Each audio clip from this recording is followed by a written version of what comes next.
بارگاہ میں کچھ عبادت اور محمد والے محمد صلی اللہ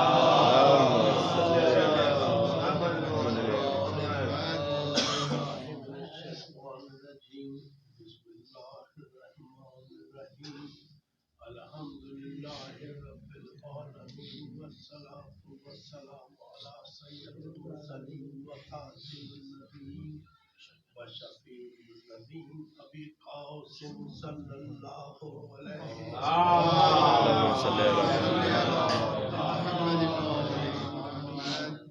بسم اللہ الرحمن الرحیم علم نجل الارض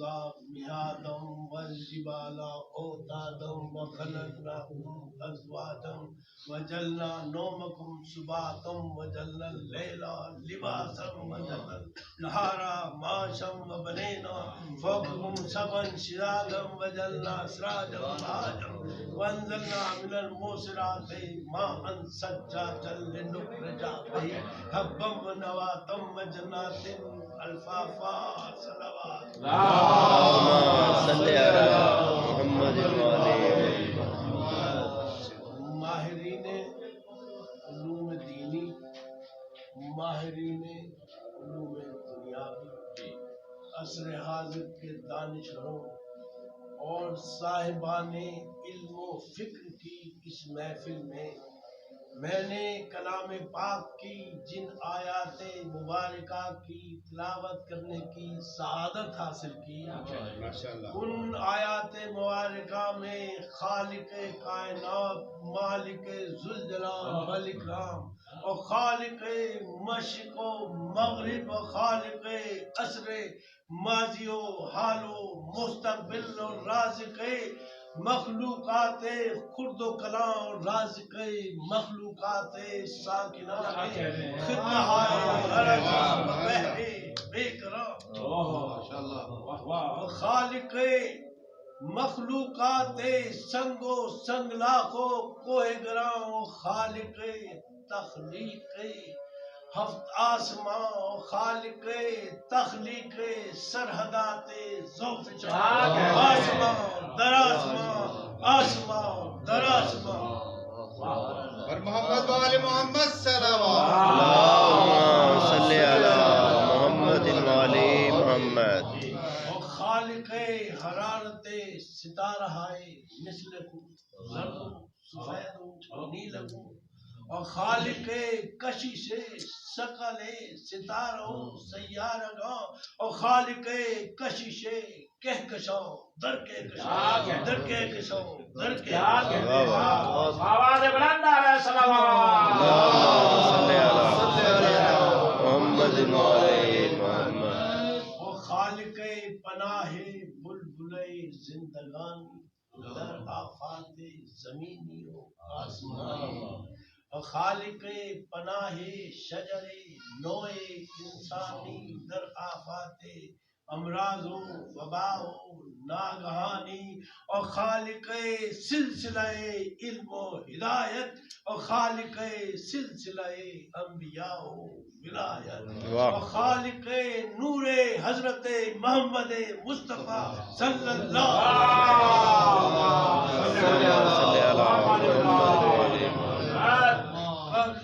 تخلیقات ہست و ہستی تو عالم و خالق سلسلہ شمع انوار امامت اور بعد ختم المرسلین تا روز قیامت اور خالق معجزات اوقات عصر حاضر خالق معجزات امام صاحب العصر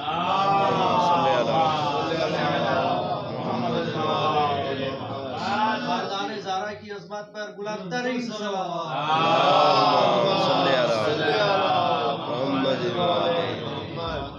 اپنے کلام و علم حکمت میں اپنے کلام علم و دانش میں ارشاد فرماتا ہے علم نجعل الارض مہادا، کیا ہم نے اس زمین کو تمہارے لیے بستر کی طرح آرام دہ نہیں بنا دیا ہے؟ کیا ہم نے اس زمین کو تمہارے لیے بستر کی طرح آرام دہ نہیں بنا دیا؟ اب آئیے میں ذرا آپ کو کچھ ایکسپلین کرتا چلوں، کچھ بتاتا چلوں۔ اس زمین کو بستر کی طرح اس طرح سے آرام سے اس نے تو بنا دیا ہے، لیکن ہمیں ضرورت ہے اس کا شکر کرنے کی، سمجھنے کی کہ کیسے اس زمین کو اس نے آرام دہ بستر بنا دیا ہے۔ تو دیکھیے، جب سورج کی ایک شعاع سورج سے نکلتی ہے، سورج کے اندر اس کا temperature million degree centigrade سے زیادہ ہوتا ہے، اور جب وہ باہر نکلتی ہے تو اس کا ٹیمپریچر 7000 ڈگری سینٹی گریڈ ہوتا ہے، اور زمین پر آتے آتے سلامتی بن جاتی ہے، اور نہ صرف سلامتی بنتی ہے بلکہ تمام دنیا کے زمین پر رہنے والوں کی مخلوقات کے رزق کا ضامن بن جاتی ہے۔ اور یہ نہیں کہ 7000 ڈگری سینٹی گریڈ تو سورج کی شعاع سے ہمیں خالق کائنات بچاتا ہے، بلکہ زمین کے اندر بھی اگر زمین کو دیکھا جائے تو انڈے کی مانند ہے، جیسے انڈا اوپر سے کرسٹ ہے، انڈے کے چھلکوں کو کرسٹ کہہ سکتے ہیں، اس کے بعد سفیدی ہے، اس کو زمین کا مینٹل کہہ سکتے ہیں، اس کے بعد زردی ہے، اس کو زمین کی کور کہہ سکتے ہیں۔ تو معلوم ہوا کہ خالق کائنات نے زمین کو ایک انڈے کی مثال سے سمجھنے کی کوشش کیجئے کہ کس طرح سے بنایا ہے، کس طرح سے سجایا ہے، اور کس طرح سے ہمارے لیے آرام دہ بنایا ہے۔ اور مولا علی نے کہا کہ زمین کو جب بنایا گیا تو پانی اور خشکی کی لہوں کو ایک دوسرے کے اوپر رکھ دیا گیا اور سجا دیا گیا۔ معلوم ہوتا ہے کہ جب تخلیق زمین ہو رہی تھی مولا علی اس کو دیکھ رہے تھے۔ اس طرح سے آج کا سائنس یہ ثابت کرتا ہے زمین سالڈ ہے، کرسٹ سالڈ ہے، کرسٹ کے نیچے مینٹل جو ہے اس کا اوپر کا پارٹ لاوا ہے، ابلتا ہوا لاوا، یہی جہنم ہے، یہی جہنم ہے۔ جب یہ لاوا جہاں جہاں سے نکلتا ہے آتش فشانی ہوتی ہے، کل بھی آتش فشانی ہوئی ہے اور زمین پر ہو رہی ہے۔ سمندروں کے بیچ میں یہ کرسٹ کی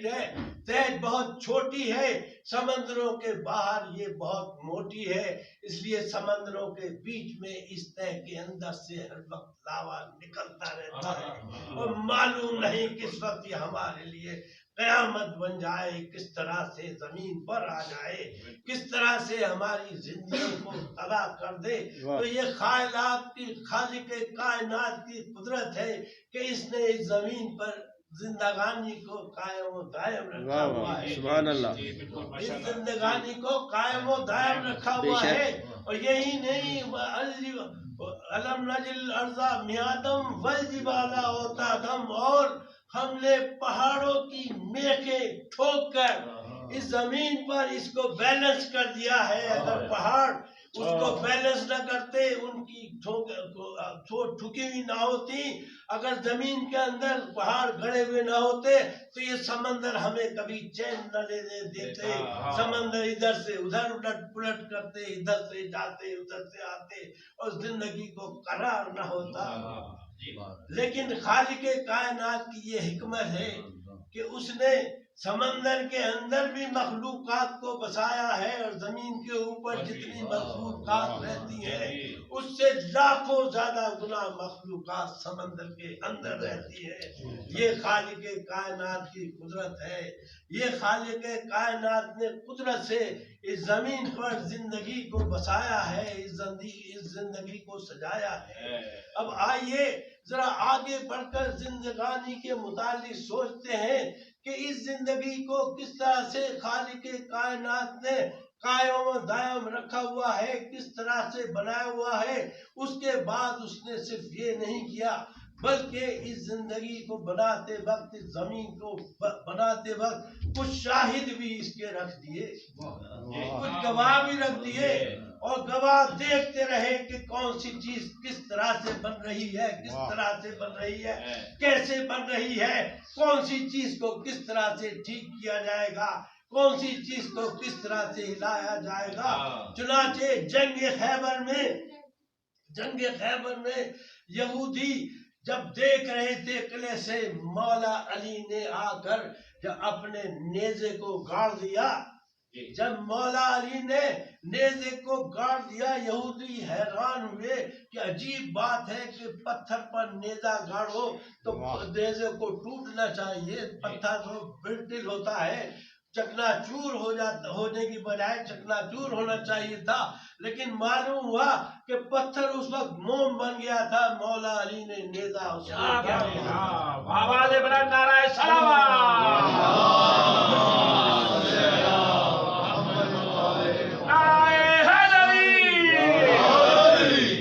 جیسے یہودی آج چالاک ہیں، جیسے یہودی آج ہوشیار ہیں، جیسے یہودی آج سائنسدان ہیں، اس وقت بھی یہودی اتنے ہی چالاک، اتنے ہی ہوشیار، اتنے ہی سائنسدان تھے۔ کچھ یہودیوں نے ذائقہ کھینچا، حساب کتاب لگایا، کہنے لگے کہ عجیب بات ہے، بڑے کمال کی بات ہے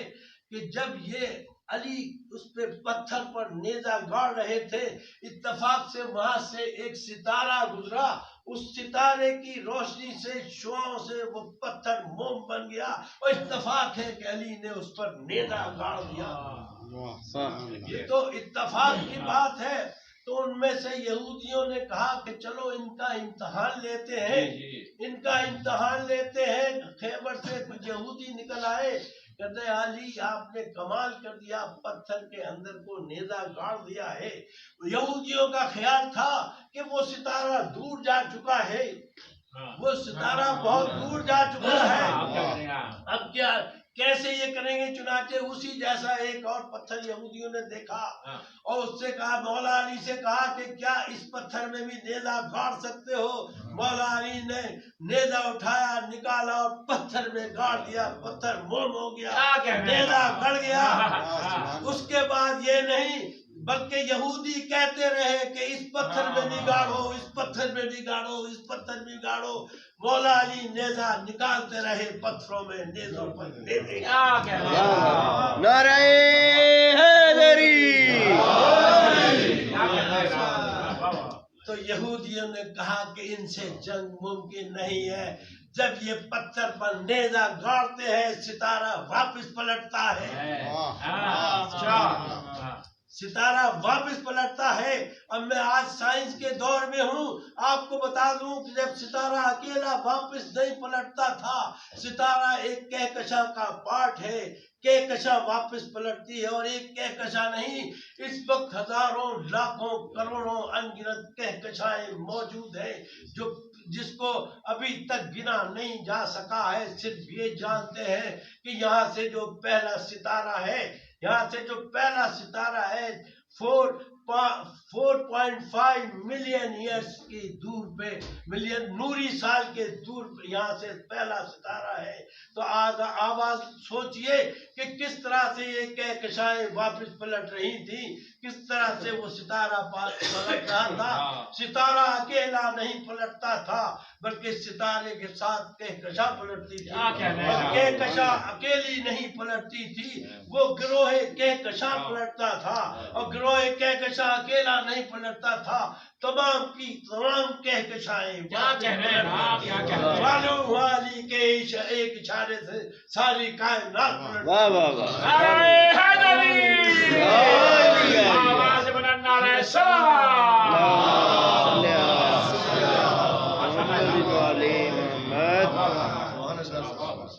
معلوم ہوا کہ آج حضرت فضا کا تذکرہ ہوا، حضرت فضا کا تذکرہ ہوا۔ ایک دفعہ حضرت فضا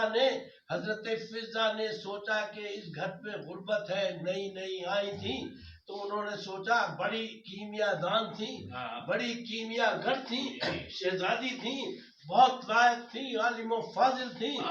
تو آپ نے سوچا، حضرت فضا نے سوچا کہ اس گھر پہ غربت ہے، اس گھر میں غریبی ہے، نئی نئی تشریف لائی تھی، تو اس کے بعد کے سارا دن ایک دفعہ بیٹھ گئی کونے میں اور بیٹھ کر اپنی کیمیا گری سے کچھ سونے کے ٹکڑے بنائے. شام کو جب مولا علی واپس آئے، شام کو جب مولا علی گھر آئے تو آپ نے کہا یہ لے جا کے بازار میں فروخت کر دیجئے تاکہ اس کے حالات بہتر ہو جائیں، اس گھر کے حالات بہتر ہو جائیں. چنانچہ مولا علی نے دیکھا، کہا یہ سونا تو ڈیفیکٹو ہے، یہ سونا تو ڈیفیکٹو ہے، اگر تمہیں اصلی سونا چاہیے، اس گھر کے حالات بہتر کرنے ہیں تو یہ کرسی اٹھا کر لے جاؤ. اور جب حضرت فضہ نے کرسی کی طرف دیکھا، کرسی چمک رہی تھی.